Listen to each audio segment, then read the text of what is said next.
जय माता दी। मैं हूँ राधिका और आप सभी का आपके अपने यूट्यूब चैनल किटकैट स्टोरीज पर हार्दिक स्वागत है।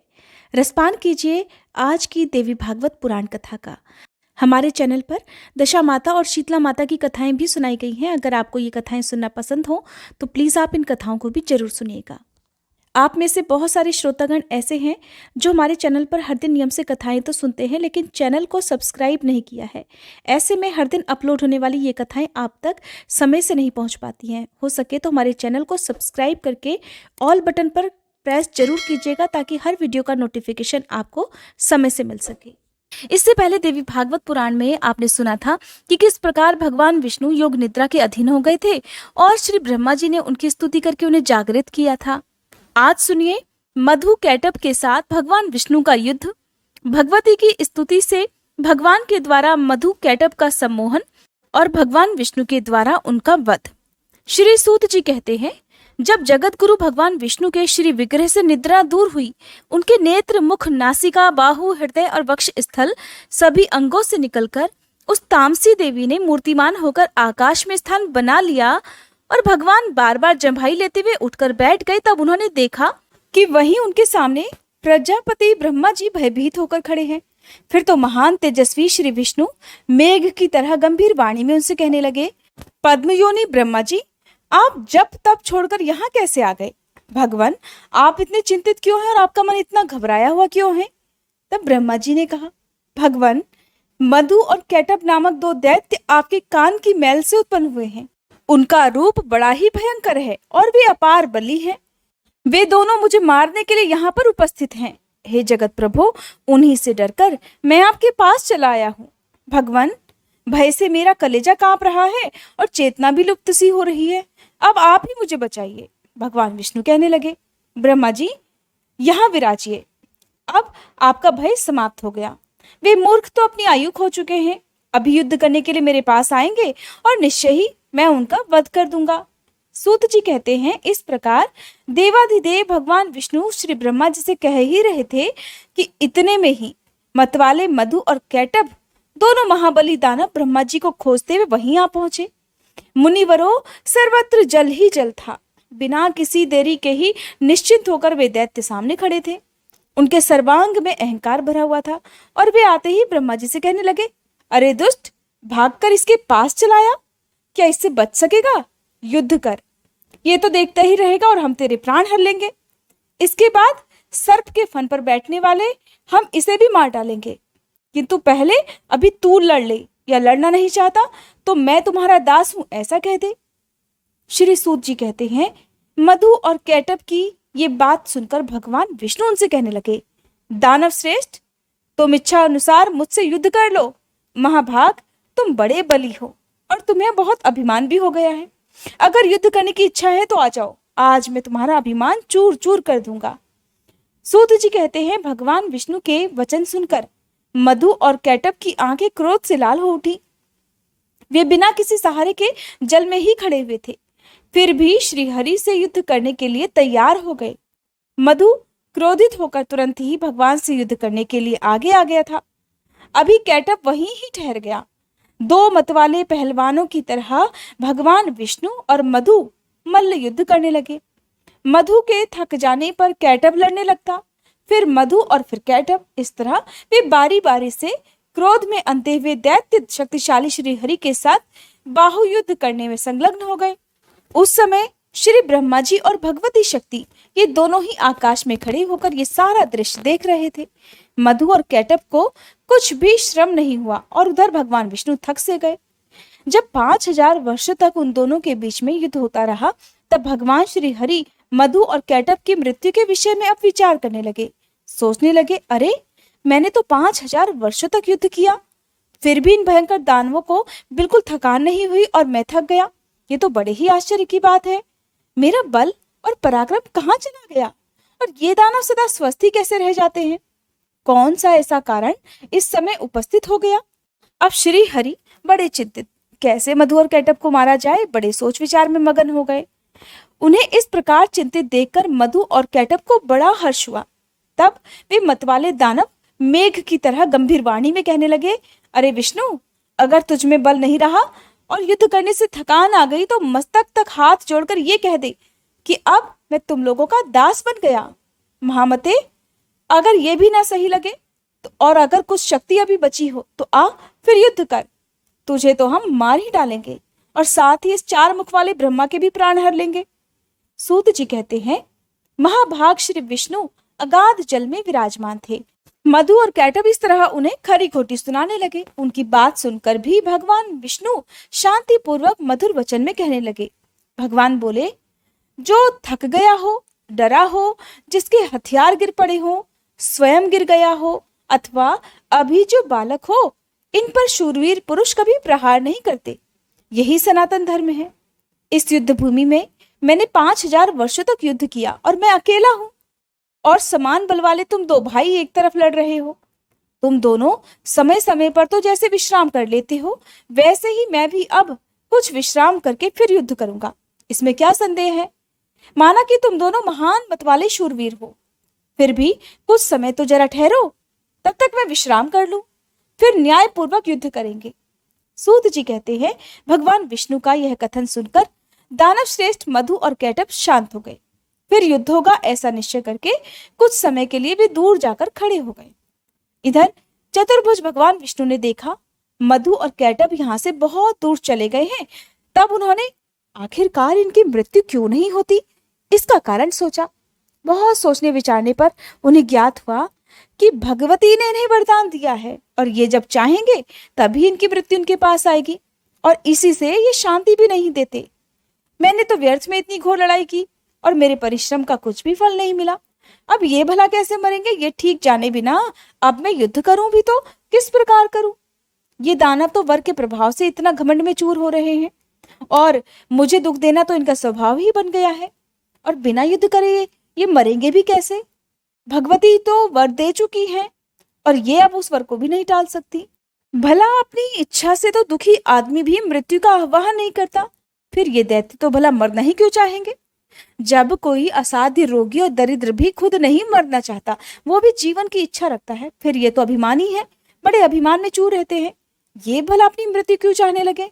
अतः मैं अब सभी मनोरथ पूर्ण करने वाली उन विद्यामयी शक्ति की शरण में चलूं, क्योंकि अब उनके प्रसन्न हुए बिना कोई कार्य सिद्ध ही नहीं हो सकता। इधर भगवान विष्णु ये सोच रहे थे, इतने में ही मन को मुग्ध करने वाली भगवती योग निद्रा के उन्हें दर्शन हुए। उस समय वे कल्याणमयी देवी आकाश में विराजमान थी। आनंदमय भगवान श्री हरि को ज्ञान तो था ही। उन्होंने बड़े ही रहस्यपूर्ण शब्दों में मधु और कैटब का संहार होने के लिए भगवती भुवनेश्वरी की स्तुति प्रारंभ कर दी। भगवान विष्णु के स्तुति करने पर देवी मुस्कुराकर कहने लगी, हे श्री हरि, आप तो देवताओं के स्वामी हो। हे हरे, अब पुनः युद्ध करने में तत्पर हो जाओ। अब ये दोनों शूरवीर दानव ठक्कर मारे जा सकेंगे। मेरी वक्र दृष्टि से अवश्य ही अब ये मोह में पड़ जाएंगे। नारायण, मेरी माया से मोहित हो जाने पर आप शीघ्र ही इन्हें मार डालना। सूत जी कहते हैं, भगवती की प्रेम रस से सनी हुई वाणी सुनकर भगवान विष्णु युद्ध भूमि में आकर फिर से खड़े हो गए। वे महाबली दानव तो बड़े ही विचारशील थे। अब युद्ध की इच्छा से वे भी सामने उपस्थित हो गए। भगवान विष्णु को सामने देखकर उन्हें बड़ा हर्ष हुआ।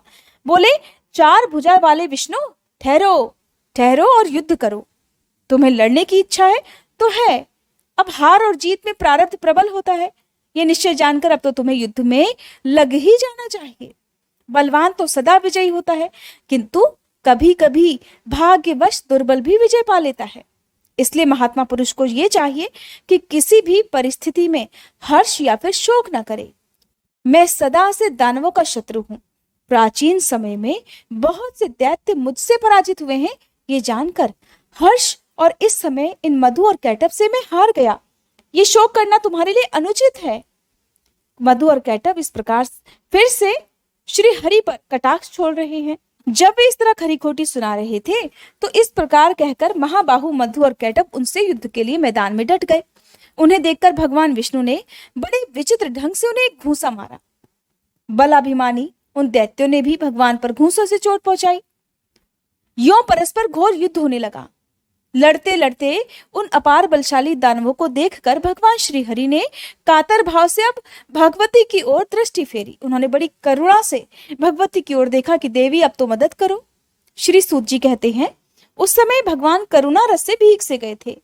उन्हें देखकर भगवती ने अट्टहास किया। उनकी आंखें लाल हो गई थी।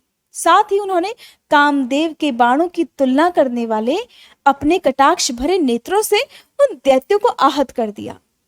भगवती मुस्कुराती हुई तिरछी नजरों से उन दैत्यों की ओर देख रही थी। उनके उस अवलोकन में प्रेम और मोह भरे थे।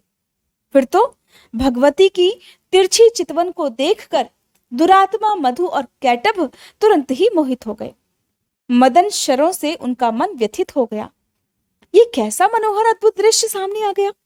ऐसा मानते हुए वे दोनों अपनी विस्तृत छटा दिखाने वाली देवी की ओर देखते ही रह गए। भगवान विष्णु तो काम साधने में सतर्क थे ही।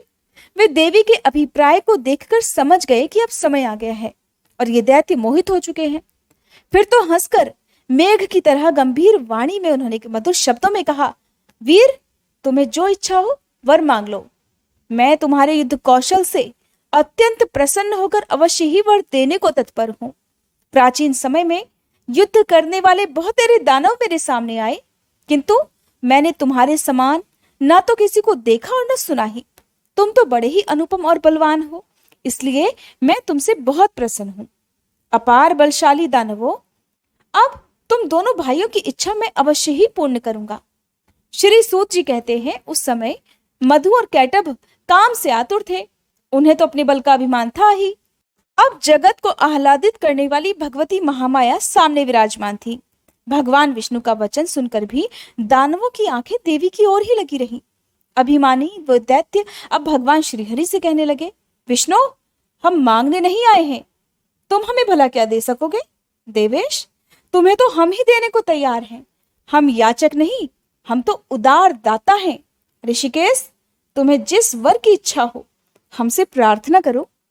वासुदेव, तुम्हारे इस अद्भुत युद्ध से हम बड़े प्रसन्न हैं। मधु और कैटभ की बात सुनकर भगवान विष्णु ने कहा, अगर तुम लोग अब मुझ पर प्रसन्न हो और वर देना ही चाहते हो तो बस अब आप दोनों मेरे हाथों से मौत स्वीकार कर लो।